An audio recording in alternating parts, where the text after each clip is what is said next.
Welcome back. My name is Arya and I don't waste your time, so let's get straight into it. Ladies and gentlemen, in today's video, we're doing a bit of a different one. And you might notice by the length of the video, this is going to be a little bit more of a relaxed video where I go through the entire process of me actually going about and analyzing various different businesses.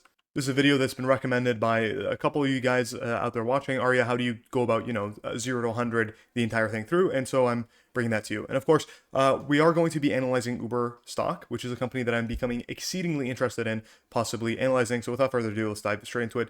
By far, the lowest hanging fruit in analyzing any company, I'll search up the Morningstar report. Now, the Morningstar report is a little bit expensive, and in order to somewhat, combat that, I would recommend that you pick a brokerage that actually provides that to you for free, because odds are most of you aren't going to be dishing out $300-400 just to look up a Morningstar report occasionally.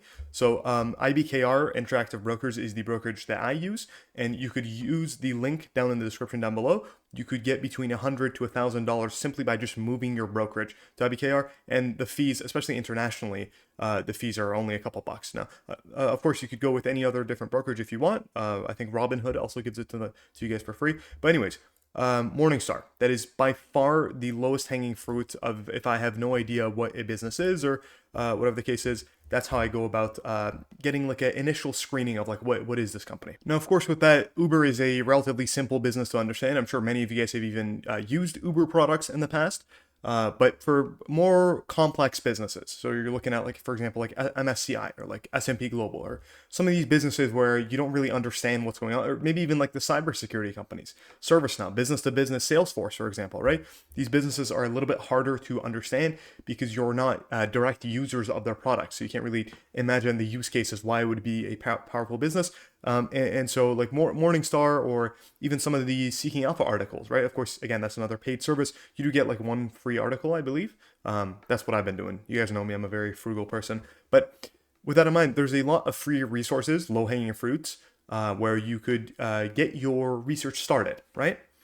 Another place where I get kind of the initial screening of like, what is this business? Again, in the case of Uber, very simple. Everybody knows what Uber is. But another example of that would be simply just searching up the ticker symbol on Twitter. Of course, you do end up with getting a lot of technical analysis, but sometimes, you'll get the occasional insight into what's going on with the business and whatnot, right?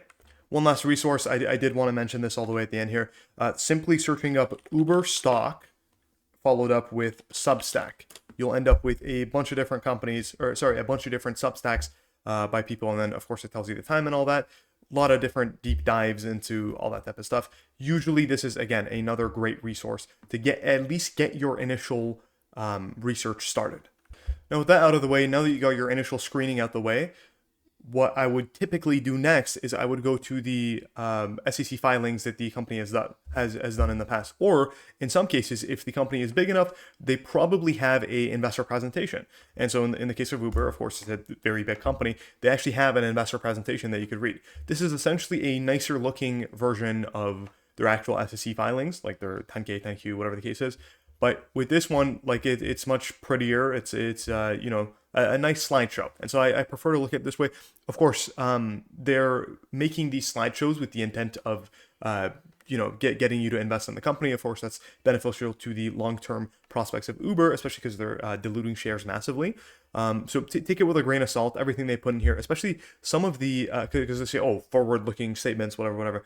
Like if they're saying, oh yeah, we've only penetrated 1% of our total addressable market, right? Like there's a lot of bullish slides that they could chuck in here with basically no repercussions of, oh, this is our long-term Tesla, for example, right? Like how many times have they talked about, we're long-term gonna get the robo-taxi and this and that and whatever, right? Like they could be extremely bullish with no repercussions. So always take everything with a grain of salt. But I would probably go through this and with the initial screening of, I'll probably go through this and then what I'm essentially looking for here is like, I've already done an initial screening of, okay, what is this business? So it's a ride hailing service. It's like a taxi, but, online app, whatever. Again, we understand Uber, but I'm saying for like an MSCI type scenario. But then what I'm looking for next in the slideshow is more of like a moat analysis. I want to see what is the key statistics that they've decided to put into the slideshow to show you investors, right?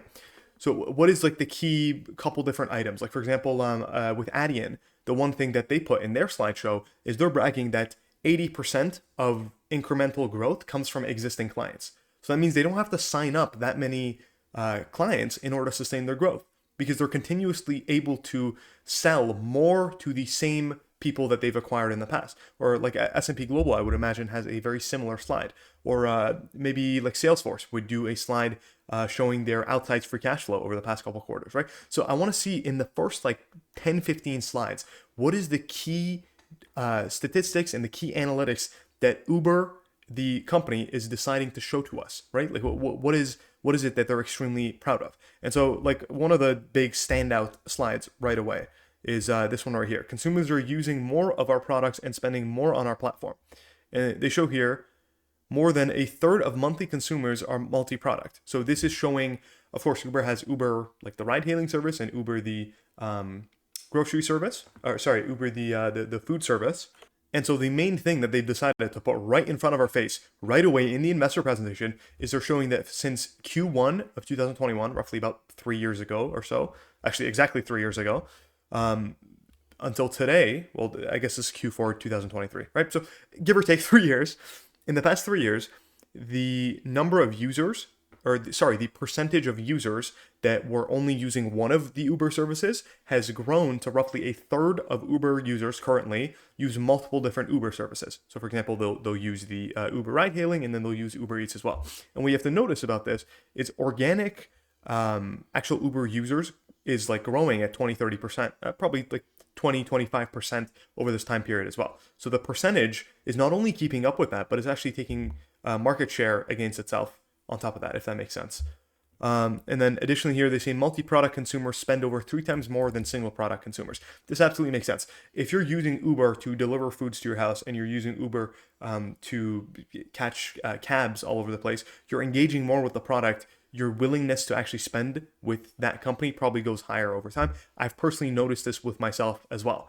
I initially used Uber, just the ride-hailing service, and then over time, as I'm getting Uber Eats all over the place, I'm thinking about the company more. Like every time I'm hungry, I'm like, you know what, maybe I should Uber Eats, right? So engaging with the company in and of itself over time will lead to consumers spending more net everything as well.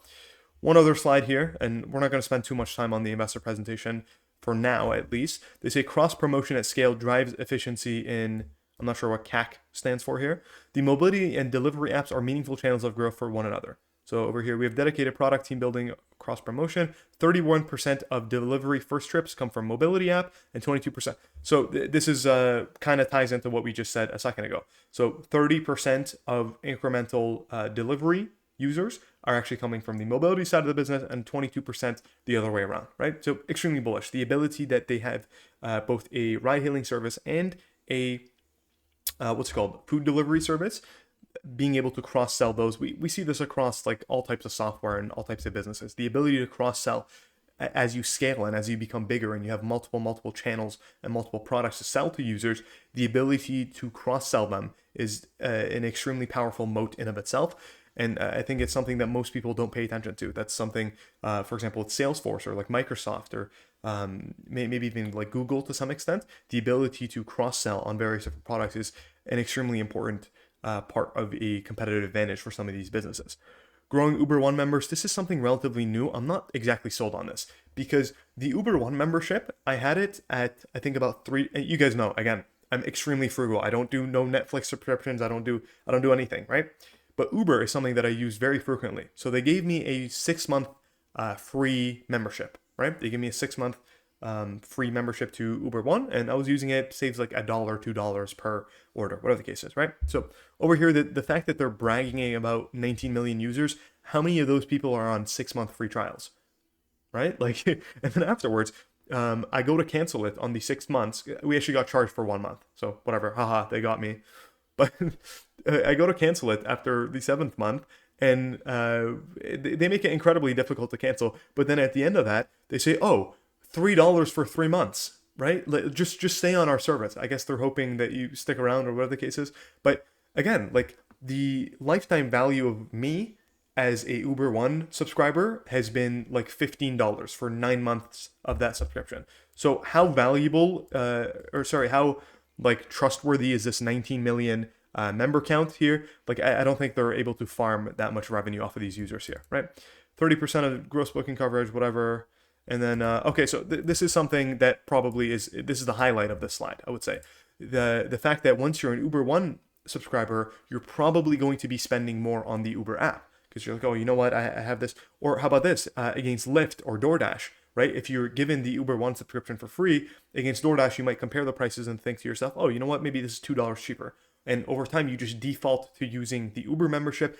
So actually, okay, I'm realizing this right as I'm saying this, but over time, if for the past 9 months I've defaulted to using the Uber membership compared to the Uber Eats membership and the Uber Eats app over DoorDash, because I've over time thought, okay, so I save $2-3 on the Uber Eats and I don't go back and forth comparing it with DoorDash or Uber Eats, I'll default to only using the Uber Eats even after I've canceled my membership because I've built that habit in myself over time. So just to recap, so far in the stock analysis of Uber, the two things that we've done a general business analysis into what is it this company does, what do they sell, how do they make their money. That's like super general, super wide. You could think of it as like a upside down triangle or like a big funnel, right? Like super wide. What is this company? What do they do? Like what is even their sector? All that type of stuff. Second thing we did was a sort of like a moat analysis, kind of looking into what makes this business special, going maybe a layer deeper into what is it this company does and whatnot. And then kind of tying into one another, this third section of this is like a fundamental check. So that's what I like to call it. Looking at the actual fundamentals of the business. You could be the most incredible business. You could have the greatest moat of all time. But if fundamentally it's a weak company with probably low margins, doesn't really grow much, doesn't really translate net income into free cash flow all that well, excessive stock-based compensation, so on and so forth, if it doesn't meet a fundamental check on at least on my criteria, I'm not interested in that business. Or if it meets maybe some criteria, you know, it might be growing very fast and whatnot, but if their margins are out of hand, or if they have excessive stock-based compensation, excessive stock-based compensation exceeding free cash flows, I'm not going to be interested in that business, right? Or maybe I would put it on the watch list because this is a business that, you know, I like the business model and the moat and all that type of stuff. And, you know, maybe further down the line, I might come back and take a look at it. For example, Workday, I haven't talked about that business on the channel yet, but Workday, you know what, we could even pull it up here. By the way, this website we're using is FinChat. I am affiliated with them, and I'm not going to ask you to go check it out in the description. I'm going to prove to you the power of this website. And you guys know, you could even go back on my YouTube channel. I've been using this website far longer than I've been affiliated by them. So again, I'm going to prove to you the incredibleness of this website. But for starters, we could go down here, and too lazy to find it, but we could even pull up the free cash flows. Okay. We could pull up the free cash flows of Workday here. And then of course, as many of you guys know, we have to compare that to the amount of stock-based compensation that this business is issuing, because ultimately it doesn't really matter if Workday, the company, is issuing out stock to their employees, or if they're issuing out Visa gift cards, or if they're issuing out whatever the case is, right? They could, for all I care, they could be giving them cows, okay? They could be compensating them in the value of cows or gold or whatever the case is, right? So total compensation leaving the business, we need to account for that from the free cash flow figure. And so in the case of Workday here, and I'm going to put it on the trailing figure, you would notice that, and I'm sorry, it's kind of hard to tell them apart here, but this here is the stock-based compensation. You would notice that it's eating up a lot of the free cash flows of this business. I mean, just some quick math, it's probably around like 75% of free cash flows for that business. We could do the same exact thing for something like MasterCard over here, which MasterCard is of course, a very incredible business. I've been buying this one heavily. But again, we could go back here and we could take the stock-based compensation of this business, the free cash flows of it, and you would notice a stark difference compared to Workday. I mean, there's almost no stock-based compensation to the amount of free cash flow. But anyways, this video is about Uber and Uber stock analysis. So just doing a general analysis of the fundamentals. First and foremost, the number one thing my eyes immediately go to, I think it's a very easy thing to look at, is the margin structure of the business. And admittedly, Uber is not the greatest in terms of margins, right? 32% gross margins, just based off surface level thinking, is okay. That's a little bit weak. That's even below the S&P 500 averages. Now, there's a reason for this. The reason for that is you could think of, and I haven't confirmed this, but it kind of falls in line with the take rate of Uber. But the 32% gross margin is actually, you could kind of think of it as like the take rate of Uber. So Uber, when you spend $20, let's do simple numbers. When you spend $10 getting a Uber ride, right? Uber actually only probably keeps about $3 of that. The rest of that is paid to drivers and incentives and whatnot. In the case of the Uber Eats business, they probably end up actually paying the restaurant and whatnot. So sure, the gross bookings number, that's what they like to call it, the actual $10 figure, that's how much that was sent to Uber, but then the amount that they keep after paying all parties involved, that's only about 30%. And so I could visually demonstrate this to you guys by simply comparing the take rate of the business and the gross margins. And of course, the take rate does fall short a little bit compared to the gross margins. But as you could see, like most of the, I guess, the gross expenses that this business actually has, like the 70% here, most of it is actually paying it back to the drivers and paying it back to the restaurants and whatnot, right? So you could kind of think of the gross margin as just essentially being the take rate. Of course, it's not one-to-one as I'm demonstrating to you right now, but that's what I like to think about it. Because if you think like the actual gross margin of this business is probably close to like 90%, right? Like what is the actual cost dedicated to the product? Like it's probably just AWS servers, maybe like the payment process. Even the payment processing fees would probably just fall under operating, right? So it's actually like the hosting fees of the app and like having that run on AWS and whatnot, right? So the actual, like in like business definition, this is the gross margin of the business. But like if you're thinking more literally, like it would probably be close to 100% and whatnot, right? But anyways, that's what I look at. Like I initially do just like kind of a margin check, and then obviously I would notice like, okay, this is really a low margin business. Just based off surface level, I would probably stop looking at this business now. But of course, I'm doing a video on it because I went deeper into the numbers and I have justification for why these numbers are maybe a little bit on the lower end and they'll increase over time. Second thing I kind of look at, I would probably pull up the free cash flow against the stock-based compensation. And this is probably the number one thing that I look at in any different business. And again, with free cash flows, those could also be handicapped, right? I've actually done a Twitter post. I'll link it in the description if you guys are interested in that. But free cash flows could be handicapped for a number of different reasons, right? For example, if the company is doing excessive amounts of capital expenditures into the business, they're in an excessive capex heavy cycle in that certain number of years. For example, what Microsoft is currently and Amazon as of like 2 years ago, right? They were doing roughly double what they did in cash flow in capital expenditures, like just absolutely ridiculous numbers, right?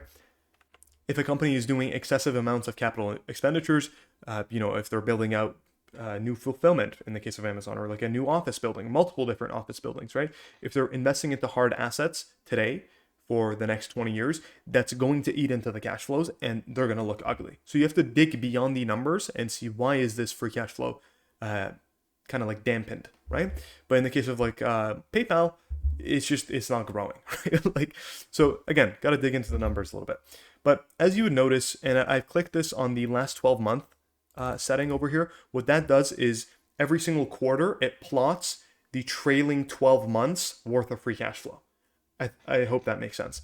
But as you can see, in the case of Uber over here, you would notice a kind of like an operational leverage. And I just love seeing this in businesses. In our Moat Analysis segment of it, you would probably think, oh, okay, so they have like a fixed cost of actually developing the app and maintaining the app and whatnot.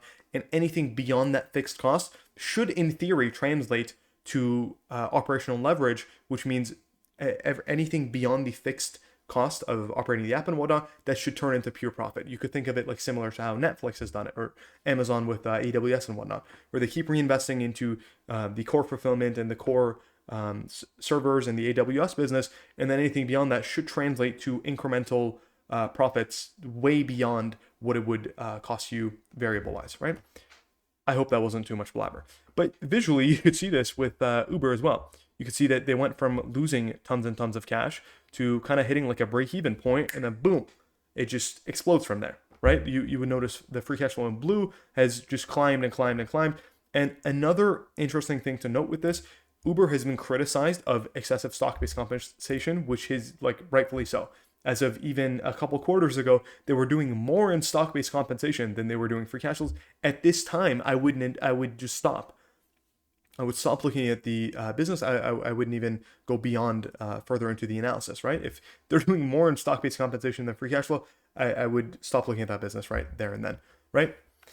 But you can see improvements in both the free cash flow and like kind of like a slowing of the stock-based compensation. And I could demonstrate this to you as well. So that June quarter, a couple quarters back, this is what the trend looked like. And you know what? We could even go back one more to the March quarter. You could see that the stock-based compensation is just growing incredibly fast at a 47% growth rate, compound annual growth rate, right? So per year, it's growing at 47% annualized.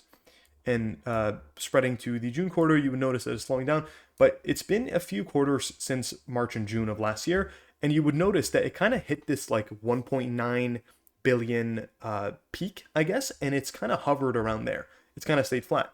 And in the same time frame, if we toggle on the free cash flows, you would notice that the free cash flows have exploded upwards, and they're growing significantly faster than the stock-based compensation this business issues.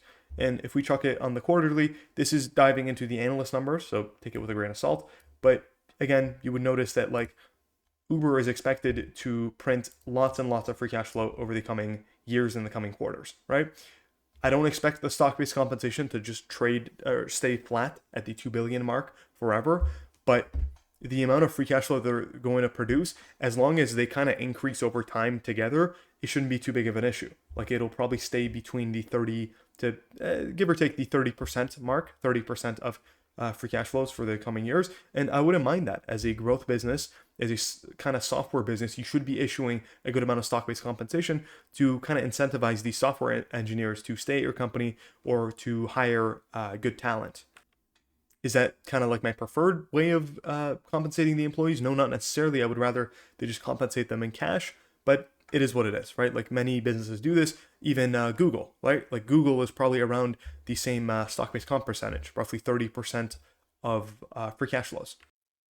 And then kind of just to wrap up the fundamental section before we move on to, actually analyzing the valuation side of this equation, I go over to the charting section of FinChat because I think this, I go over to the charting section of FinChat and I've already got a bunch of different stuff pulled up here. But what I generally like to do is go down here to the segment and KPI section of whatever stock it is I'm analyzing. I think FinChat has KPI data on over like 2,000 different companies. Basically anything you imagine, they have it. If you want to look at Ulta Beauty store count, they got it. If you want to look at Netflix subscriber over time, you could look at that. If you want to look at Netflix subscriber count over time per geography, they also have that. If you want to look at revenue per geography, if you want to look at AWS capital expenditures, they literally have like almost anything you could possibly imagine, which is just absolutely incredible. This is completely unique to FinChat as far as I know.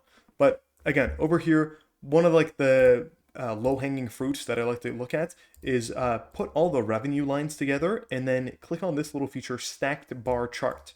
What this does is it visually shows me kind of like, this is the total revenues of the business right here. And then it visually shows me the share of revenue compared to the other segments of the business. And I could visually, like, sure, you might hear like, oh, okay, it's 25% delivery business, it's 35% what's called mobility business, but then visually seeing it kind of helps out with that, right? So I just kind of like to look at this and think, oh, okay, so the delivery business is kind of a massive part of Uber's revenues, right? And like it's probably growing a little bit faster. We could actually isolate, let's take freight out of this, and we could isolate and see like, oh, okay, so maybe over here in Q1, you know what, let's truck this on the annual view, just to take a, wow. So this is incredible. You would notice that the delivery business pre-COVID made a very insignificant part of the business, but it's over time taken more and more share, and it's stayed flat year over here while the mobility side of the business improved, right? So you know what, even if we chuck this down to just the 2023 view, you would notice that over time it's working its way up to being 50% of total revenues, or I guess I should say total revenues between these two. Apologies as I'm kind of losing my voice. I've been talking here for 24 minutes. Shout out to you, by the way, if you've somehow stuck this through um, the entire video, I guess, so far. But anyways, moving a little bit further, some other cool stuff. This is like in the actual dedicated KPI section of it. For Uber specifically, like they have a monthly active platform user. You just think of this as monthly active users, right? So they have this data spanning all the way back to 2016, which I think that's pre-IPO, by the way, because Uber IPO what, like 2018, 2019. So I don't know how they have that data. But again, chucking this on the quarterly view, you would notice that like over time it's increasing and whatnot. And honestly, you could think of this as like maybe taking this as like a base of what revenue should grow at, plus whatever else, plus like this is probably a good gauge at like your initial baseline revenue growth plus other stuff on top of that, right? So they have a couple of this cool stuff here. Total trips also growing at like a 7% CAGR. I'm willing to bet you if I move this closer, there you go, 20% CAGR. If you, depending on how, depending on what the base year, I guess the base quarter is, it'll be a drastically different compound annual growth rate on that type of front. And then additionally, like you could look at the gross bookings, the total take rate, all that type of stuff. This is pretty core to the thesis, actually. I'm glad I brought this up here, but I don't think this is going to improve beyond like the high 20s, maybe 30%. So Uber, one of the ways they actually got profitable over the past couple quarters was they gradually increased how much they take of that gross bookings number, right? So like, for example, in the past, if the driver was making, I don't know, 50% of revenues, now they're making maybe 40% of the total gross bookings number, right? And this is because in the past, give or take 2 years, Uber has increased their take rate from roughly 19-20% all the way up to 28, closer to 30%. And on the quarterly view, we could see that it's kind of like stabilized around the high 20s percentage view. So I don't think this is going to continue. I don't think this is going to be a tailwind behind Uber being able to massively grow their free cash flows, massively grow their revenues. I don't think this is going to continue. Finally, I guess not really finally, because then we have an expectation section at the end here. But then I would look forward to valuation. Now, I got two ways I do this. One, again, over on the FinChat website, I would probably search for number one, price to free cash flow. And we have to take this with a grain of salt because Uber is just now becoming profitable.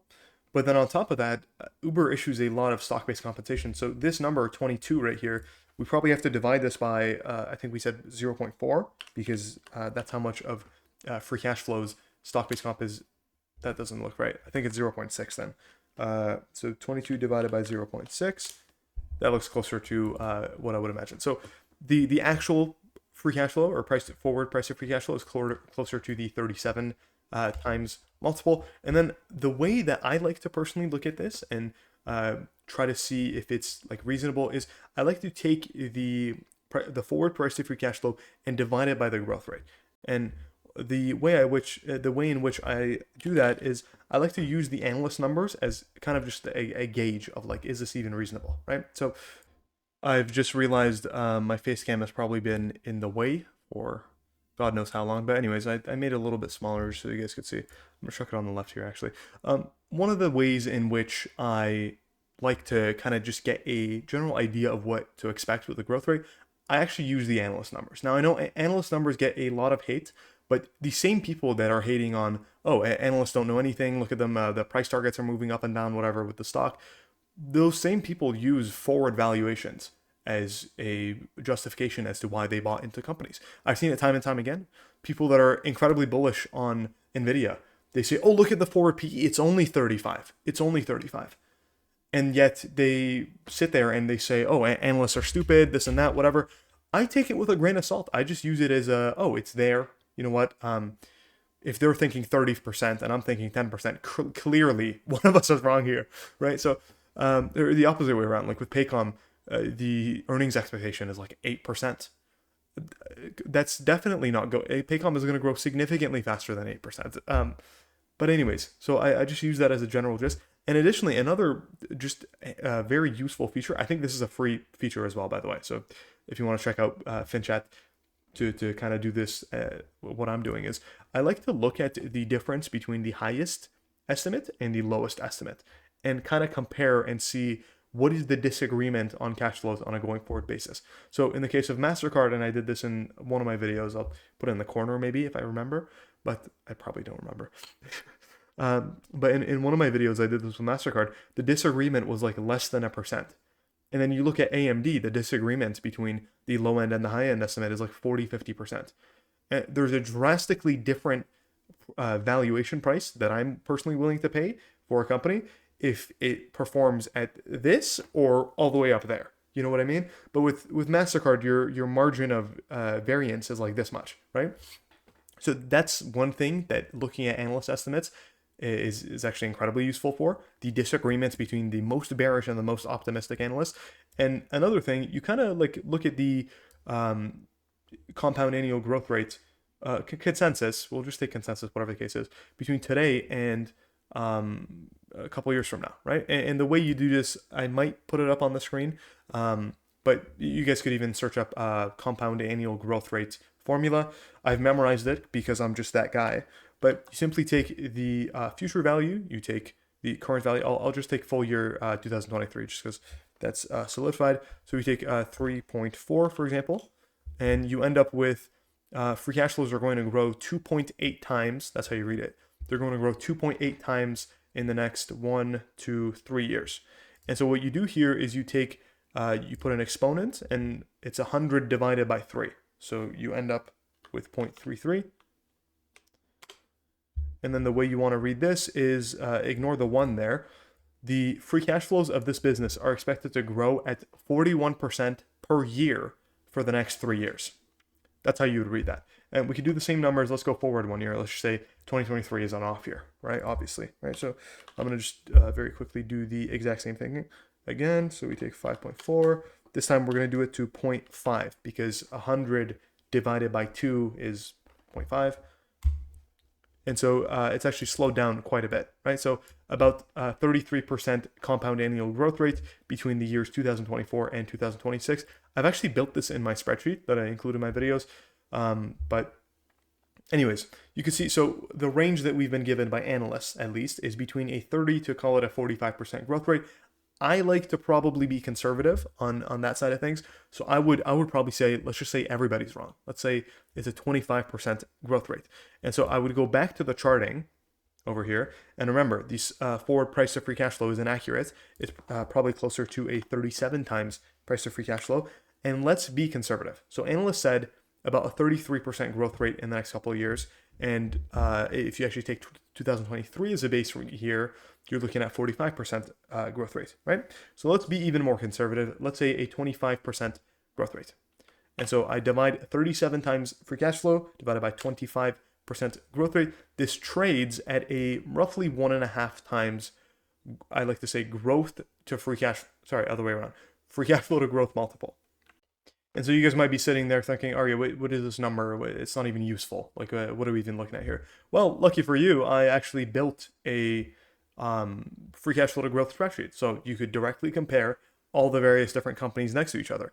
And I, highlighted it. If, in my opinion, if it's under a 2, it's probably undervalued relative to the amount of growth that it is providing. And if it's over a 3, it's getting into the uncharted territory. It's a little bit probably trading at a decent premium. Of course, you might notice like some very quality businesses on the higher end here. You got your Microsoft, Intuit's, Adobe's, Apple, ServiceNow, FICO. You got some very quality businesses that probably deserve the premium to an extent. And so with Uber here, actually, I need to update this. Let's say it's 5.4%. You might notice it's, again, around that 30, the high 30s price to free cash flow multiple, right? And with that in mind, if we assign a 25% growth rate to it, you would notice that it ranks incredibly well in the valuation framework, right? It's close to the bottom here with Ulta Beauty. And to be honest, with Ulta Beauty, like that 10% growth rate is a little bit under question at the moment, given the weakness in same-store sales. That's a completely different video, but nonetheless, it's trading incredibly cheap relative to the amount of growth that it's able to provide. Now, of course, this 25% growth rate for the next couple of years is not guaranteed by any stretch of the imagination, right? We might have a down year, and there goes the free cash flow estimates, right? Like these are real businesses with real risk factors, real cyclicality to them. they don't have to behave like your spreadsheets, right? So we got to understand this as investors, that like numbers and estimates and trying to predict the future is exactly that. These are estimates. This is just kind of like a finger in the air. This might be the scenario if it were to happen, right? But nonetheless, you could see it trades on the cheaper side of things with some fair, in my opinion, fair assumptions. And also, I should probably mention this right before we move on. This is assuming 40% of free cash flows are eaten up by stock-based compensation. So if this number improves, you know what, even it improves by 5%, right? You're looking at the cheapest company in my investable universe, right? Or maybe, you know what, they actually grow a little bit faster. So sure, they have a 40%. You know what, let's even bump this up a little bit more. Let's say 50% of cash flows are eaten up by stock-based comp, but actually they're able to meet the growth metrics by the analysts. So again, you're looking at the cheapest company in my investable universe, despite the fact that half of their cash flows are eaten up by stock-based compensation, right? Like, so toying around with these numbers, you will have very different results. Hence why I say here, these are dynamic figures. Like these things could change. And again, the company does not care about your spreadsheet. They'll do business exactly how things come out, and right, the market doesn't care about your opinion or your spreadsheet. So finally, risk factors. There's a couple.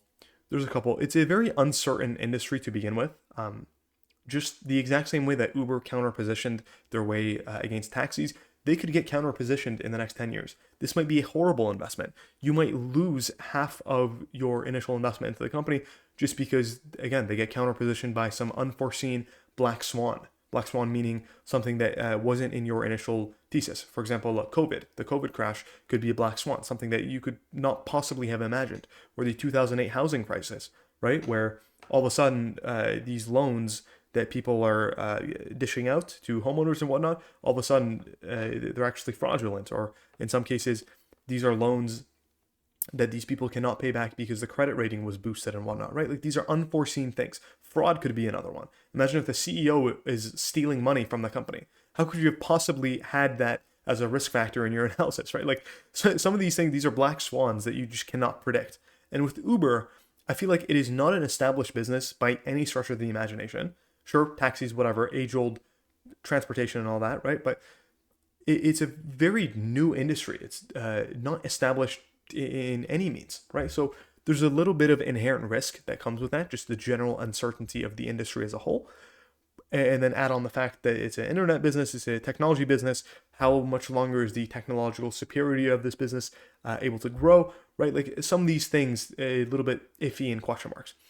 Another risk factor on top of that is this autonomous vehicle talk.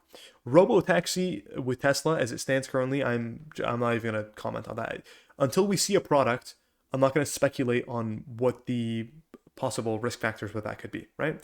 That's probably on the spectrum of this is a real risk factor to black swan that falls closer to the black swan category of things, probably in the middle there somewhere. But until we see a product and until we see it actually on the streets of the world and until we see the full self-driving and whatnot, I'm not going to consider that. Waymo, on the other hand, which is owned by Google, which is a company that I own in the portfolio, roughly 10% weighing, that is a real risk factor. In select cities like San Francisco and I want to say, what's the one in, is it Phoenix, Arizona? I think Phoenix is the state, Arizona is the city. US people are you guys are going to hate on me on that one. But I think in San Francisco and in Arizona, those are the two cities where Waymo actually has like mapped out the entire city and they're doing 50,000 rides a week. That's 200,000 rides per month and it's growing incredibly fast, right? So I think roughly 10 months ago, they were doing 20,000 rides per year. Now they're doing something closer to, I want to say like 250,000, give or take, rides. If you annualize the monthly numbers, of course, right? Like it's growing much faster than that, right? So, but again, let's compare it directly to Uber. We go down here and we take the total trips number. And this is in millions, I want to say. I'm like, yeah, it's in millions, right? So this is actually 2.6 billion with a B trips that Uber did in the, oh, that's the quarter, guys. So Uber in the past 12 months, as of Q1, they've done 10 billion with a B. Sorry, my nose is a little bit stuffy here. They've done 10 billion trips compared to Waymo's puny 200,000 per month, roughly 250,000. I'm losing it here. Let's just take the 50K per week. 50K, it's 2.5 million roughly, right? 2.6 million per year.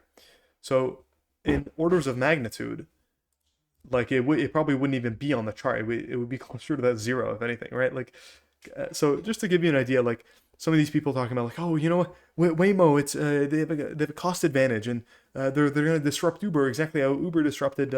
Guys, it's not even close. Like, it's so small. And then there's a couple problems with Waymo in of itself. If Tesla were to come out, that's full self-driving. They don't need to map out the cities. With Waymo in particular, they need to map out every single city. So anything beyond like super metropolitan areas of like extremely populated and whatnot, it's not going to be a viable business model until like maybe a decade down the line. I'm not sure. And then the mapping out part of the equation is one half of it, but the other part of the equation is even if like these robo taxis and whatnot are like even 10, maybe even 100 times safer than just normal driving, you still have like a lot of crashes that are going to happen, right? So even if they're incredibly safer than just a normal driver, you have the problem of like, do people feel safe getting into a robo taxi with an autonomous vehicle with no driver inside and going on the highway? If you get hit by another car, let's just say it's not even the vehicle's fault, it's another vehicle's fault. If you get hit going 100 kilometers, 120 kilometers an hour, and you get badly injured, how, like, you're probably going to hit yourself for the rest of your life. Why did I get into that autonomous vehicle? Maybe if I was behind the wheel and, you know, I would swerve out of the way and not get hit, right? Of course, this is in theory, but I'm just saying, like, does the consumer feel safe getting into an autonomous vehicle where there's nobody in control of the car? Do they feel safe getting into that car going 100 kilometers an hour? Sure, maybe in city streets going 40 kilometers an hour, 30 kilometers an hour, where at worst you might get like a concussion, right? Like, I think those use cases, again, in super metropolitan, tight streets in the most urban areas, I think that use case is definitely viable for Waymo and probably Tesla if they ever come up with a product themselves, right? Like, I think those use cases are probably more viable for those businesses. But as it stands currently, I view this, again, closer to the black swan category of things. I don't weigh into this too much. One, for Tesla, it doesn't even exist. For Google, it does exist. It's growing incredibly fast. It is just in orders of magnitude so small, like Uber probably does that in a few hours. The amount of total rides that Waymo does in like a week and a month and a quarter, Google does that in a handful of hours at most in a few days, right? So too small to be worried about. I think you guys could see I'm kind of losing my voice here. Shout out to you if you're watching 43 minutes into the video. I honestly don't know. You're an incredible human being. Anyways, final part of this video, I want to talk about the expectations. So, like, deep into the stock analysis at this point, we've analyzed the business. We've mostly analyzed the moat. We've done a fundamental check of everything to do with the margins, the free cash flow growth, all that type of stuff. We've gone over the valuation. It's an incredibly reasonable valuation for the amount of growth you're getting, especially considering the moat that this business has. But then all the way at the end of here, the expectations on a going forward basis. Now, Uber, thankfully, on the slideshow over here, they have a, on the 18th slide, they actually tell you what the 3-year outlook for their business is. Two things that are important here. Number one, the mid to high teens growth rate on monthly active platform customers or platform consumers. I'm not sure. Right. So this is the total number of users on the actual app. This is what I was saying is the cornerstone of the revenue growth for this business. Over time, there's going to be more and more people using the Uber app. There's going to be more and more people using the Uber Eats app and downloading the app and whatnot, right? So that's this figure right here. They say the total number, and we have this KPI over on FinChat, they say that the total number of users on the actual Uber app is going to grow at a 20% clip. And so we pull it up on FinChat. What has it been doing since Q3 of 2020? This is on last 12 months. it's been growing at a 20% CAGR. So is this reasonable? Absolutely. Absolutely, it's reasonable. It's been growing at that rate for the past 3 years. So they're saying in the next 3 years, they don't expect to slow down. Of course, take it with a grain of salt. Anything could happen. But as it stands currently, it seems reasonable. And they're expanding into a lot of different new geographies. So that seems reasonable to me. Number 2, adjusted EBITDA growth. This is like the biggest red flag. 1, EBITDA is an accountant's opinion. And 2, they added the word adjusted in there. So like I keep saying grain of salt, like the biggest grain of salt is currently placed on this number, but nonetheless, you could think of this as a proxy for profitability. They expect that to grow between the high 30s to 40s compound annual growth rate on a going forward basis. This kind of falls in line with the analyst expectations of free cash flow, right? Like we looked at that a second ago. The range of free cash flow growth was between a low 30s to a mid 40s% growth for the next handful of years, right? And so this adjusted EBITDA growth kind of falls in line with that. At the bottom here, they say free cash flow should 90% of it should turn into 90% of EBITDA should turn into free cash flow. I don't really put that much weight into that, right? And so we got like the important number we got here is this monthly active user growth, right? So, and I've mentioned this before in the Alta video, I think, where as a business, you got 2 methods of growing your revenues. 1, you could sell to more new customers, right? So Uber goes into a new geography and they're selling to new customers. Or number 2, you have this current consumer base that gets maybe like 1 ride per month or whatever the case is, right? And so if you get that consumer to start doing maybe 2 rides per month or whatever the case is, they have a slide on this. I'm trying to find it as I talk. If you get that, here we go. Beautiful. So 50% of consumers only take 1 to 2 trips with Uber per month. If you get them to walk into the 4 category, on this section of your business, you've just doubled the revenue. If we were able to flick our fingers and turn this section into the 4 category, we've just doubled revenues overnight on this particular section of the business, right? So you have 2 options. You could sell to more people, or you could sell the frequency in which you sell to people. You increase that, and you could do this in a plethora of different ways, right? Like you could, not necessarily is it the rides only, but if you convince people to, okay, so you've been using Uber, you like the rides, right? It's very convenient for you, whatever the case is, it's decently cheap, right? Like it's a fair price. Now, why don't you try our Uber Eats? We bring delivery straight to you. How about that? Did you want to try that? How about you download the app? Oh, and then after some time, you're like, okay, so you like the rides, you like the Uber Eats. Have you tried, did you want, I don't know, like some candy from the convenience store, whatever the case is? Sure, we could do that, Uber Convenience. Or my mom actually, she uses the grocery features, right? So she'll get groceries delivered to her house if she needs it in a hurry or whatever the case is, or if you have a party this evening and you literally don't have time to go to the grocery store for 30 minutes and come back, you will Uber grocery it to yourself, right? Like once they start trying these various different categories, it becomes that much more sticky, and you're engaging with the brand. We talked about this earlier in the video. It kind of becomes a default in your head of every time you want to order food, every time you want to get groceries, whatever the case is. Over time, the frequency in which you engage with your current consumer base, that increasing will cause a lot of growth, right? So if we have a base 20% growth in the total number of people using the Uber services, and then on top of that, add on the fact that you're at the same time increasing the frequency in which you sell to the current consumer base, all of a sudden, you're deep into the 30% growth rate. And maybe I should have put this section before the like the fundamentals and the numbers and the growth rate back into the free cash flow spreadsheet. But all of a sudden, like the profitability metrics by the analyst doesn't seem that far-fetched, right? If you're growing the number of people using your platform by 20%, and sure, that doesn't directly translate into free cash flows, but you have that as a base, and then the frequency, and finally, I can talk about this, we are expanding margins at the same time.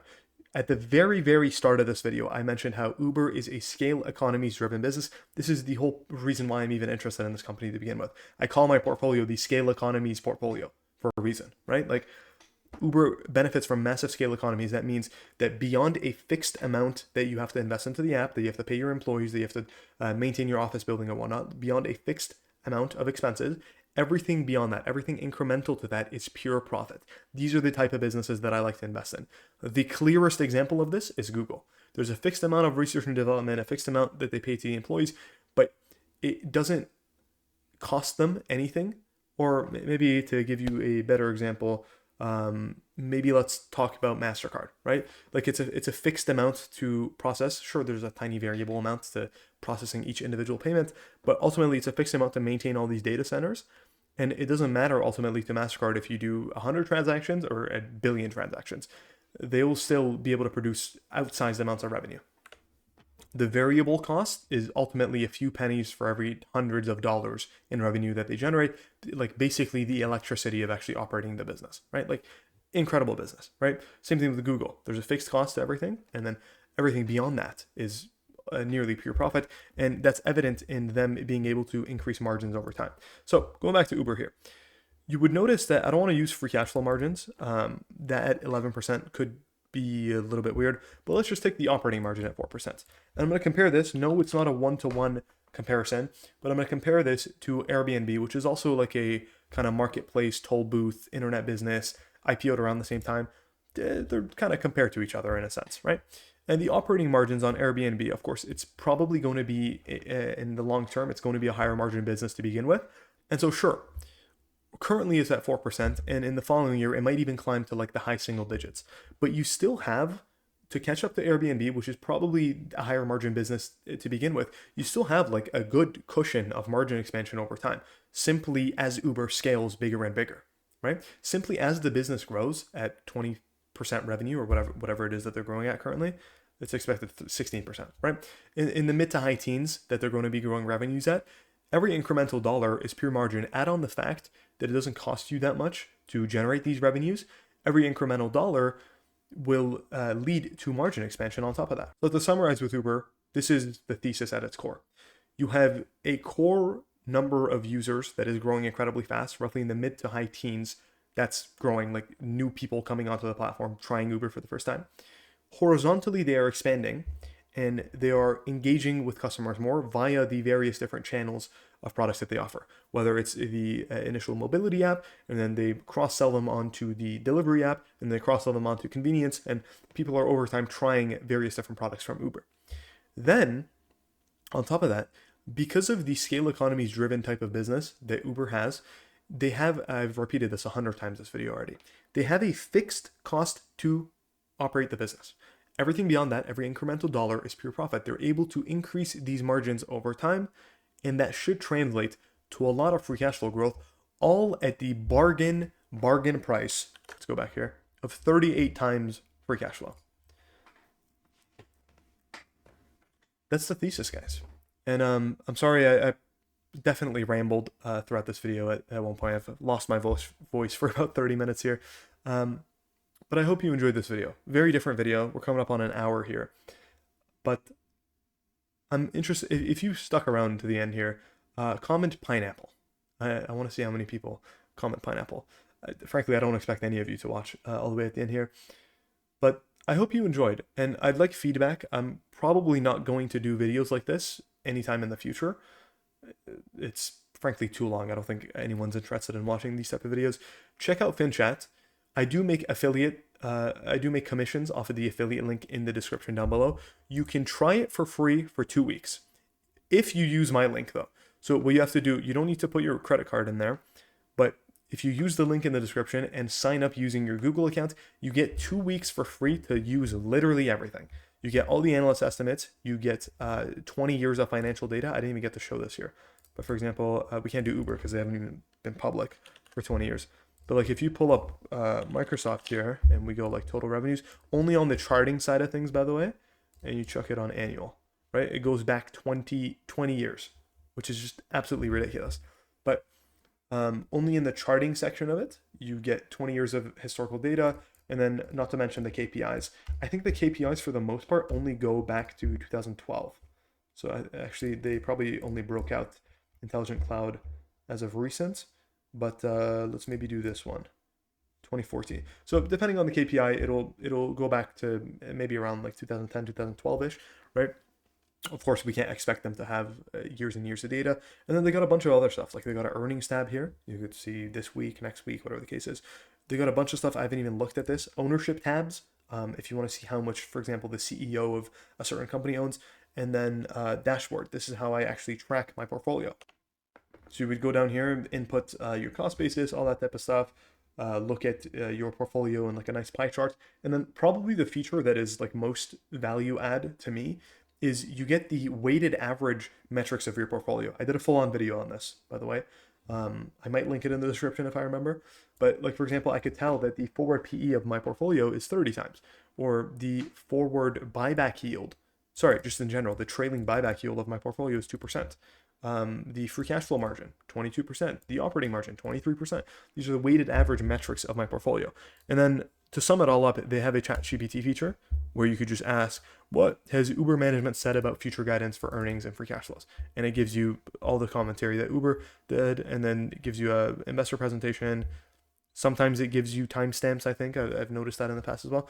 But anyways, using the top link in the description, you could try all of this for yourself for 2 weeks, absolutely for free, no strings attached, no need to put credit card or anything like that. You get 15% discount if you end up after the 2 weeks wanting to opt into like having this full time and whatnot. Interactive brokers, if you want to try out Morningstar for free, also linked in the description. I have absolutely lost my voice. Thank you for watching for an hour into this video. I highly doubt there's a single human this deep into it. Again, comment pineapple if you've reached this far. Thank you for watching. Have a great day.